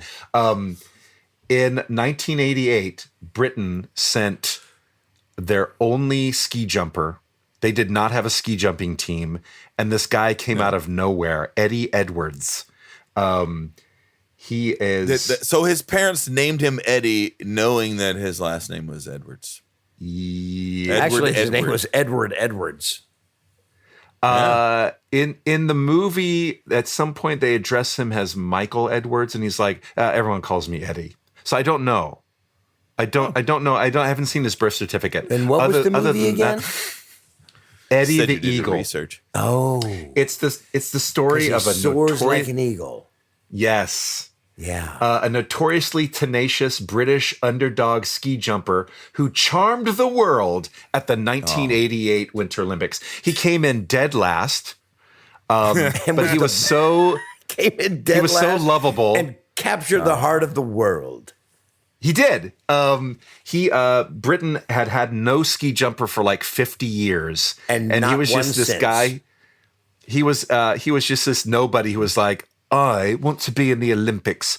I'm going to go to the Olympics. And so he started training in downhill skiing. It was no good. And his coach was like, I think you've done enough, Eddie. Well done. Well done, old chap. I think this is the end of your ski jumping career, or your downhill skiing career. And then suddenly he saw a ski jump and he's like, oh, well, anybody can do that. It was probably the end of that promo for the Wild World of Sports. Like, oh, well, I can do that without falling off the goddamn ramp. Wait a minute. So it's actually a delightful film. He ends up, this is all based on a true story. He ends up befriending a, what's the name of the big, I guess a snowplow driver in Germany who's played by Hugh Jackman, who is a disgraced former U.S. ski jumper. I don't know that one. He was like on the 1972 team and then was disgraced. And so he just ended up working at some ski resort in Germany. And so he ends up befriending the kid and was like, tries to talk him out of doing it at all. And then is like, he's won over by his tenacity. Like, Eddie, the Eagle will not give up. Like, he knows he's no good, but he's the best British ski jumper that ever there was because they stopped. That's all we got. They stopped competing in 1934. But he started as a downhill skier and then switched over? Tried that. Yeah. Okay. Yes. But he was not Olympic material in any sport he tried. But not even then curling? he saw the ski jump. He was like, no. Damn. There are about 8 different characters in the movie who at some point I was like, Eddie, you're not an athlete. Eddie, you are not Olympic material. Eddie, when are you going to get it through your head? And he won't give up. And so, because his name's Michael. And I was going to say, it sounds like Kurt Russell. All my life, people have been telling me, Eddie, you're not an Eddie at all. You're a Michael. But the only thing I like better than downhill skiing is proving people wrong. So, funny that you, does he go on to win? You brought up. Oh, he wins hearts. He breaks the British ski jump record, which was like 5 feet. It was no big deal. Right. I mean, he friggin' crushes the record. And so the crowd loved him. Like, he was the absolute darling. Did he like of jump the over the 1988 Winter brewery or Olympics. something? Some factory in England, smokestacks, ran into fucking Mary Poppins on the way, just knocked her out of the sky. When he got home, the sponsors were just lining up to do stunts with him. Like, Eddie is going to jump over Trafalgar Square. Eddie is going to jump over the Elgin Marbles in the British Museum. Eddie's going to leap off the cliffs of Dover across the channel. So there and was he's a going to do little it right drama. alongside Evel Knievel as he rides his motorbike right across. His name was Michael too. Evil. But like Eddie the Eagle was basically like the Anna Kournikova of the Winter Olympics. Like, no one, even himself, he's like, there's no way I'm going to medal. But I'm not ski jumping for medals. I'm ski jumping for love. And sweet. so the just to put a button on this. I've got a ski jumping tangent. So got it. Set me up. So I will. To put a button on the film, which is delightful, like I recommend it. Eddie the Eagle, check it out. Great chemistry between Hugh Jackman and Taron Egerton. But the reason that the Hugh Jackman character was disgraced, his coach from the 72 Olympics gave up on him because the Hugh Jackman character had talent, had charisma, but no determination. And the coach was like, this guy, his name is Bronson Peary. That was the Hugh Jackman character. The coach was like, Bronson was my greatest disappointment because blah, blah, blah. And at the end, the coach was Warren Sharp from the 1972 Winter Olympics. He shows up, and he's played by Christopher Walken. Oh, wow. And so at the end, Eddie the Eagle qualifies for this watch? What's that? Yeah. Eddie the Eagle qualifies for the Olympics, and they get this famous coach, Warren Sharp, played by Christopher Walken, to come on TV as a commentator and like, what do you think about all this, Warren? And he's like, I'm worried that Bronson is going to make the same mistake twice and ruin this young man's life. And so at the end, Eddie the Eagle has broken the record. He comes in like 7th place. It doesn't matter. He's broken the British record. He's achieved his dreams at the Olympics. And he's in the locker room excitedly talking to his new coach, Bronson Peary, the disgraced guy from the 1972 Olympics. And in walks Warren Sharp. And everyone just goes quiet, like record scratch, like, oh God, oh no. Because Bronson Peary had not spoken to Warren Sharp, his old coach, like in a decade. A bitter falling out. And here comes Warren Sharp, and he walks up, and he's like, I was wrong about you. And then he hugs him, and he leaves. Like, it's the shortest cameo ever, but so good. Classic Walken. And that's it. He just gives him my bad. Yeah, and he has 2 scenes in the whole movie, and he's done. And obviously, he flew all the way from St. Louis. And he got paid $1 million. Where he's been living with his granddaughter for the past 20 years. Yes, to let Bronson know that all was forgiven, and he admired it. He admired him again. Yeah. So delightful film. You had a ski jumping tangent. Yes, you mentioned. Because this year there has been more controversy in the Winter Olympics, and one involving ski jumping. And John Swayze, I know curling you're wasn't bad familiar enough. with this. Now it's got it bleeds over into the ski jumping. No, Yeah. John, this Can we endure any more heartache? Haven't we had What's enough? wrong with the Olympics? It's gross. it's obscene. Big Olympics And is out John, of control. Yeah. John may have some insight here, because apparently the ski jumpers have been packing extra material in their crotches. Cucumbers wrapped in aluminum foil? To give them more weight, to give them more velocity. No. Or they've been packing butt thrusters. Maybe. No. Okay. Nope. Well, I'm out of ideas. The butt thrusters, they're not adding things. That's all I... No, they're basically, you're in a what the actor skin-tight said in The suit. Great Escape. Well, that's as far as my thinking takes me. Did you just call that person the actor? The actor. Are You didn't not know their familiar with name. the Is actor it in like that the movie? actor in the movie that said the words? I can't remember. I don't remember his name. Was it Steve From McQueen, the writer. John Swayze? No, I would have remembered Steve McQueen. It was probably Christopher Walken then. I'm sure it was. So Kyle, to your point, was this So all what for are they- PR? what are they Like putting- it doesn't are they putting, like- are they benefit putting, their. like- No, it's not Are they to putting look like curling you. stones in their crotch? No, that would be terrible. That would Says not who? help them. Oh, okay. It would help their PR. Okay, Kyle, I don't understand. It would help what with is the endorsement problem? deals. What are they doing? What are they putting cucumbers or what? They okay. So while John may stuff his pants with a cucumber to attract more eyes, these athletes at the Winter Olympics doing a ski jump are stuffing it just to fill in the space of their skin tight suit to make more surface area to glide down the mountain. Oh, they're like trying to give themselves like pelvic wings. Right.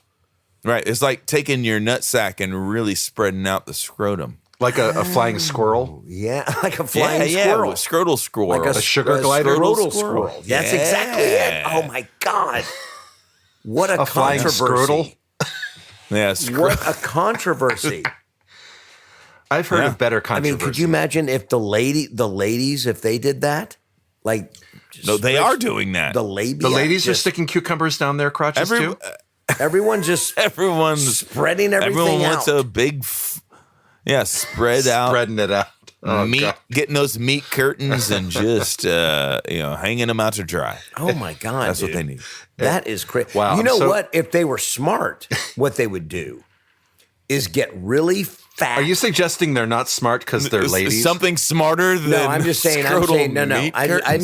mean jumpers Wow, in this general. is bold. I mean jumpers in general. What they should do is get really fat people, and then in 6 months, put them on a massive dump weight all the reduction, weight loss Right. plan. They have all that extra And it's skin. got all that extra skin, and so when they jump, it just goes, and like. This would Giant also wings. save on the whole condom thing and all because nobody's gonna fuck that guy. It's like it would be like a Well, parachute. maybe that's what they were opening. doing. They were taking the condoms and like letting them inflate. Like, Ooh, that's good. I put one on each toe, yeah, kinda catch and just a let little- them fill up with air and glide them over. Yeah, it's like a parachute. But if you have all that extra over skin, that leftover skin, and you hit the jump and then you hit the release and it like opening a parachute. Yeah, And then they Right, just right. go for 500 meters. for 5 miles. they would That would sail be over to the next event. They Sail would land to in the next- middle of the hockey sail rink. to the next country. All the way to Lilyhammer. Yeah, I mean, if they were smart. dude, and that's the ultimate goal. If you can make it to Lilyhammer, you're taking home the gold. You know what they have? You know what they do have in Lilyhammer? Hammers. Great plumbing. Oh. Why? Yeah, there's no dookie water just flowing through the streets. I got that reference. I enjoyed you. that, John Swayze. thank Thank you. I heard it. He didn't Kyle, finish it. I was waiting. We have lots of things we can talk about that don't we don't have to go back to the Dookie every time. I understand Yeah, why well, I it's, have to go back to it because it's right here. It's But, right here, and yeah. I'm going to make you guys. Oh, eat I it. see. This is Kyle, I can tell you, you can do many things, but you cannot make us eat the Dookie water. I can assure Yeah, you of that. John and I are terrible at that. We're Like, you very wouldn't bad want at us that. to. Yeah, we will. You wouldn't we- want to see us. I even failed try. that We're in college awful. twice. You failed Dookie water eating in college. Dookie water Yeah. twice. Was that the graduate program or the master's program? Yeah, even remedial eating, he couldn't pass it. Speaking of Winter Olympic controversies, there are a couple that I have noticed, even without really being tuned in to all of the events. I've heard about a few things. There's a Norwegian biathlete. Have you heard of this guy? You mean he was like a medaling sexually Norwegian biathlete? Is that this is the skier and the shooter. That's what the progressive. Well, they do both of the things. that could still be, I don't know. It's too okay, fair enough. This is not right. That's not. These are the guys that do necessarily- two sports at once: the skiing and the shooting. That's why they call them they don't ski biathletes. and shoot at the same time. It's not like James Bond, because he would be the ultimate gold medal. I mean, you're down the hill, but Yeah, it wouldn't be fair. It wouldn't be you're fair. not talking they have about to that. make it. You're talking. This is where they ski, then they stop and they pull their dumb-looking rifle out and they shoot. They're at targets. exhausted. They're shaking, and they have to do a cool, clean Right. round of Yeah. shooting. And why is Correct, that even yes. an event? I mean, what? Why not? It axe goes back to throwing? what you said before, you son of a B word. You said, what, the Norwegians, how would they do it? But they of wouldn't what- use how do you guns. They would survive in use the winter? axes and bows and arrows. And You've got to skeet to all the way to the side of the mountain and then shoot a deer. Be chill and not scare the deer. Yeah. all right, Yeah. fine. Yeah. Wow. Wow. Wow. What a begrudging agreement from John Swayze. I know. Why, what a why are you man. being like I can't this? believe John Swayze Because I'm running out would of say this. something. It's made John cranky. He's all out of The JMO. official sorry. whiskey of Winter Olympics, Jameson's. So, Norwegian biathlon star Sturla Holm Legrid raised eyebrows last week when he used his bronze medal interview to tearfully confess to an affair. Yes. You saw that? I didn't know the name or where they're from. I just know that some medal winner said, "Oh shit, I cheated on my girl." Yeah. He used his bronze medal interview. They're like, Sturla, you just won bronze. Congratulations. This has got to be amazing for you. How does this feel? He's like, it is very good, but also very sad because last week I made the greatest mistake of my life. By cheating on the love of my life, I cheated. And I feel very, very badly. And this is he was a bronze medalist. What's his name? He was bronze. Sturla Holm Jake Legrid. Paul. Jake Paul. He was unfortunately, Jake Paul is broken up with Jutta Leerdam because he cheated on her and he admitted it great after news, winning a John. bronze medal. So actually, things are looking up. Was it just a bronze medal? What, is that not good enough for you? Well, I'm just saying. But yes, Maybe Show us had- all your bronze medals. You're in your trophy room, right? Go ahead, show us. Show us how many you have. if you're going to confess to your indiscretions, shouldn't you at least have gotten a gold? I'm just saying, maybe had he not cheated, it might have been a silver or a gold. That's all I'm saying. Oh, you're talking karma. I'm talking karma. Okay. And So anyway, maybe he thought foolishly, if I announce and retract and recant and do Maybe all the Olympic things, Committee will see fit to maybe they'll go ahead and score me a little Give him higher. a silver Yeah, instead. yeah. Yeah. Can we just ramp it up to silver? I said I was sorry. We'll just have 2 silvers this year. The old sympathy silver ploy. I tell you what. It works almost every time. I'll head to Houston and clean up the Dookie water. How about that? Could that get me the silver? Thank God. Do you need my address? Sturla needs your address. No, thank you for his Sterla. penance tour, so he can earn that And silver. Utah might need my address. So as well. again, I all I've seen is the downhill backward skiing. So I don't really know what's going on. But so how was that? They should taken? just have How was that received? every single sport do it again, but It has backwards. not been. The interview went viral, and everyone was like, "What? Why would you? poor bastard. Who? What? What was the thinking? Why did you feel like this was a good idea?" And his ex-girlfriend has come out publicly to be like, "Oh, wow, what a dick." First of all, you cheated on me, and then you decided to make What a our dick. private heartbreak public. Yeah. Global awesome. news. Yeah, drag me into this. Wow. You know who needs to know about this? Everyone when you say his on Earth. ex-girlfriend, were they already ex by that time, or was? But when he gave his bronze medal interview and admitted to this on global television, he had already. It had been a week since he had been found out. So they had broken up. Yes. So everything's fine. What the hell? What was he trying to get her back? Yeah, everything's fine then. I haven't seen lots of Darling, we should try the 2-person luge. Hey, it has only been here at the Winter Olympics in Milan that I have realized the only thing that could cure this heartbreak is the 2-person luge, co-ed luge. Or perhaps the curling. Or maybe the curling. Maybe we need to curl. That's true. Yeah, it's worth a try. That's try 'em both. Man, I mean, that's, I'm guessing you don't garner a lot of sympathy from your fans at that point.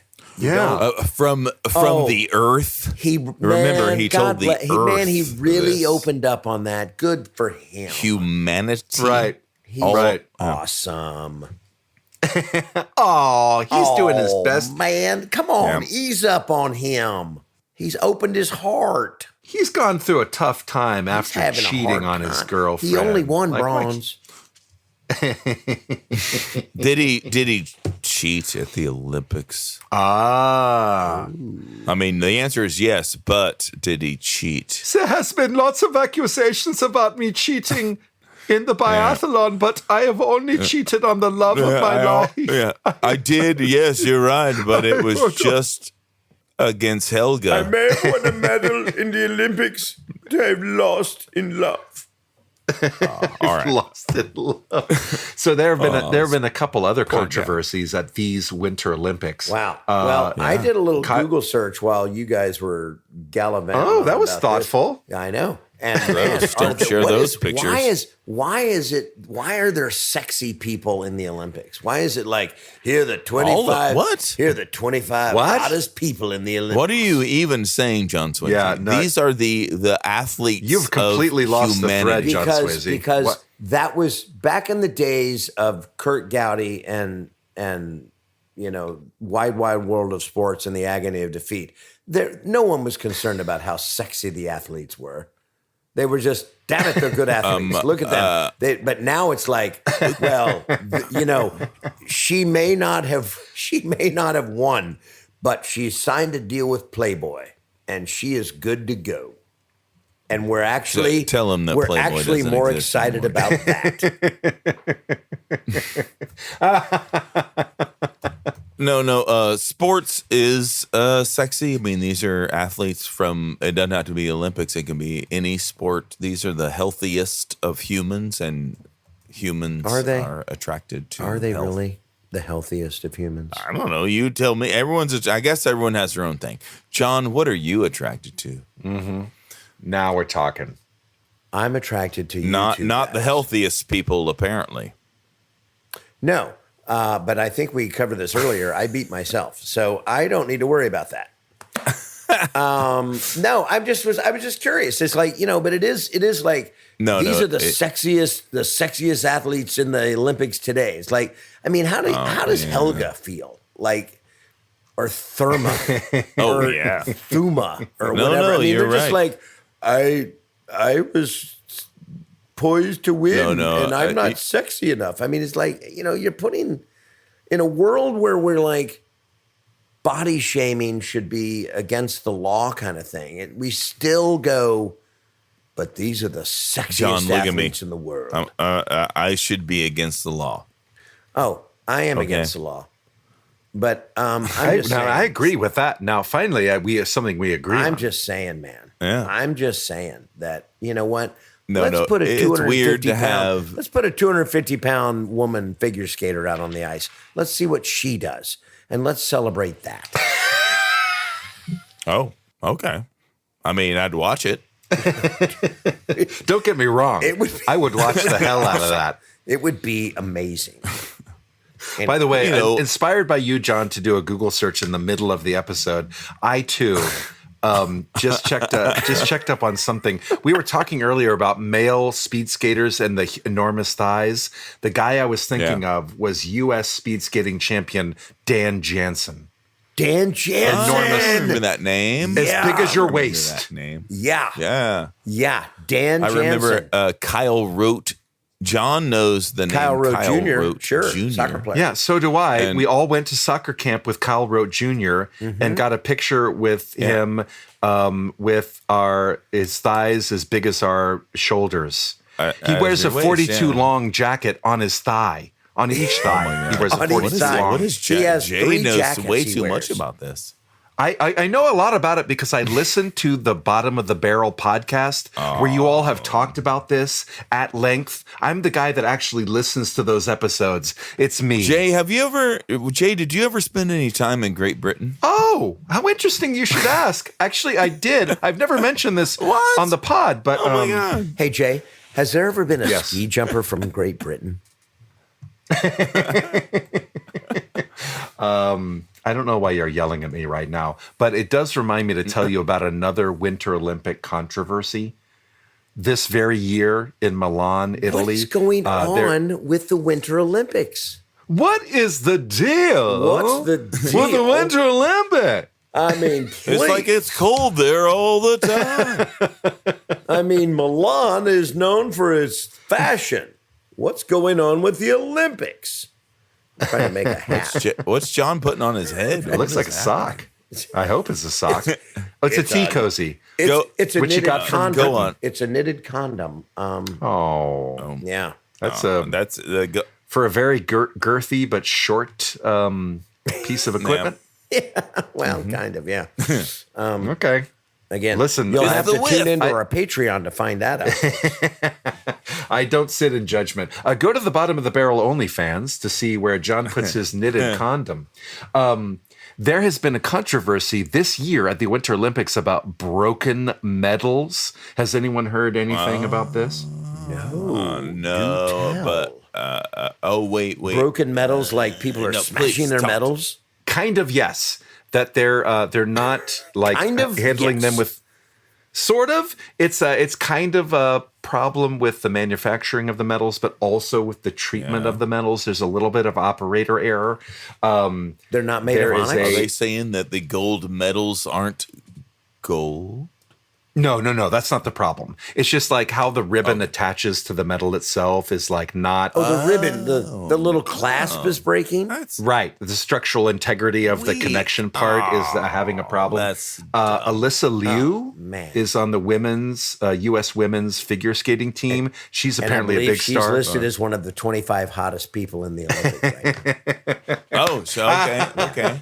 Thank you. Look John. at me and John now on the same page for the first time. Yeah. An hour and 45 minutes into our episode. John's like, I actually got that Olympic reference. Oh, yeah. Yes, She's up Alyssa on my Liu is screen right kind now. of a hot property, and she made news not only for being one of the 25 hottest Olympians, but also for breaking her gold medal. She won gold, and then in her moment of excitement was jumping up and down with wearing her gold medal, and it just fell off the ribbon. It just broke. Oh. So she didn't even like do anything egregious other than be excited. Basically, she's like, she admitted. She didn't like grab it up and go like woo woo woo woo woo woo. Right. Take your shirt off, South Carolina. She didn't do any of that. So she said literally, it's like, did no one tell her? She was doing was doing the hammer toss with her gold medal, like spinning around. It just broke. the Yeah, David she was and ju- Goliath competition. From the article, after winning her first gold medal, she was excited to show it off in Olympic Village along with the rest of her teammates. She admittedly jumped up and down with her golden prize, with it ultimately breaking off the ribbon and bouncing off the floor. How dare her jump? She posted. What was the event? So the question what was is, the event? She's a figure skater. breaks free, if it breaks So she free, jumps. Yeah, she jumps for a living. Yeah, but Yeah, if it but breaks jumping free, is if part it breaks of free her from her nature. ribbon, Yes. Is it fair game for anyone to just grab it and go, I am now a gold medal winner? Actually, a great question. She had to return it. She was not allowed to keep it. She had to give it back so they could reissue her a new gold medal. You know what? You don't deserve a gold medal after all. We're taking it back. And until you can learn how to treat a gold medal the way it should be treated, young lady, without jumping, you do not deserve. Your figure skating was impeccable. It was beyond reproach. In fact, quit it with it's all the the best jumping, it's though. ever been. But until you can learn how to treat this with the respect and reverence Control due, your jumping. how dare you, Yeah. young lady? How dare you give it But back? she's like, guys, it's okay. I can fix this. My mom's a big crafter. And they're like, no. Yeah. No, not Listen, allowed. I'm going you down give to it back, the, right? I'm going to the anime convention, and they've got a cosplayer repair station. I'm going to Cosplayer get it first fixed aid. right there. Yeah, I got Right a hot there. glue gun at home. This is not a big I got deal. a little They're like, super oh glue, no. little hot glue No. gun, fishing line. They would not- In fact, we may even delay the people who are going to come and fix it, and just let the Dookie water rise up into your home. Wow, what a great reference. Wow. To wrap the story about Alyssa Liu and her broken gold medal, the fourth paragraph of the story says, she posted on social media about her unfortunate fate as it became a trend with fellow American gold medal winning skier Breezy Johnson, also announcing that her Milan medal had fallen apart. Oh my god! Like gold medals are falling apart all over the place in Milan. So is that? Did she unleash the Leviathan of like? Wait a minute. Did you see that? These are the fiats Her medal broke of too. medals. I'm reporting mine, and just suddenly people everywhere like my medal broke as well. And I mean, everyone is just calling it in now and piling on. Man, I got to tell you, I do not want to be the man that made the clasp that put those medals together. You were talking about fiat here. I brought this up. Trouble. You did bring up fiat. is Thank you, Kyle, for bringing up fiat. However, John's point is good. The name of the guy that made those medals is going to be released. Like it will become public at some point. And wouldn't want to be that guy. At some point, his name will become public. It might be already. You better bet. Dude, you better Pretty get sure your it's ass to Fabio Lillehammer and Fiat. Hey, John, while we're talking in the middle of our episode, would you mind Googling the name of the guy that made those clasps so we can just release it publicly here on bottom of the... Yeah, I'm gonna go. Can I? Who made the? Can I clasp? reference our Fiat one more time? Yes, please. Kyle, you know lots of very academic things and lots of fancy words. Like earlier, you were just saying out of nowhere the word fiat, which is, you're the smartest one among us. What does that mean? Fixie Van Tony? John said it. I was trying to give you an alley-oop, and you will not accept my alley-oop. I know. I was like, I know. all right. No, it's fix all it right, again, John, Tony. John, are you ready? Fix it again, Tony. But let's get back to something more important right now. Thank you, Jay. I appreciate it. The I'll try people again that some other made time. the Olympic medals Yes. is the Italian state mint known as Zecca della Stato. Oh, excuse me. no. Zecca della Stato.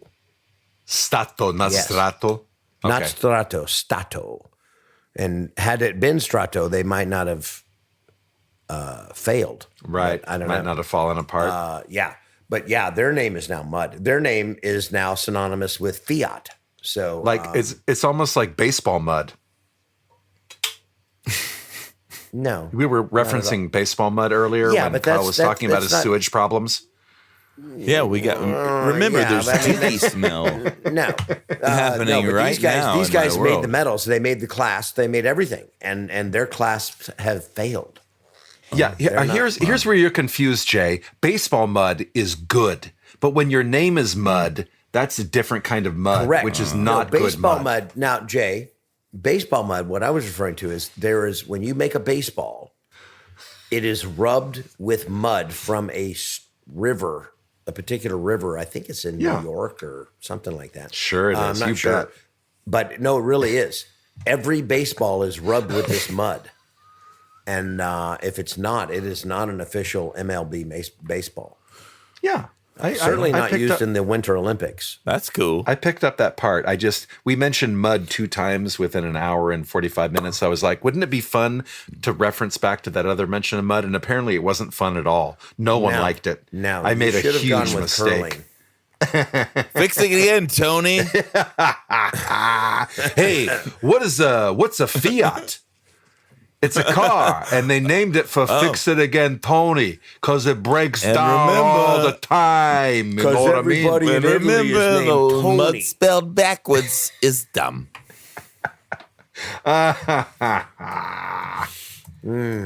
That's pretty good. So Milan is where the Olympics are. Yeah. That's northern Italy, I guess. I don't know Sure. Let's say Italian yes.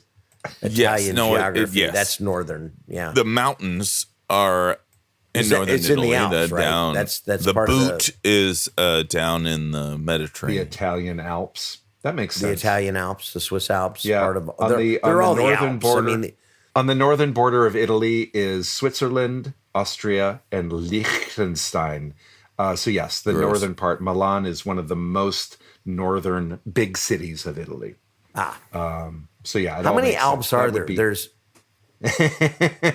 There's the French Alps. There's the Swiss Alps. There are 6 Alps.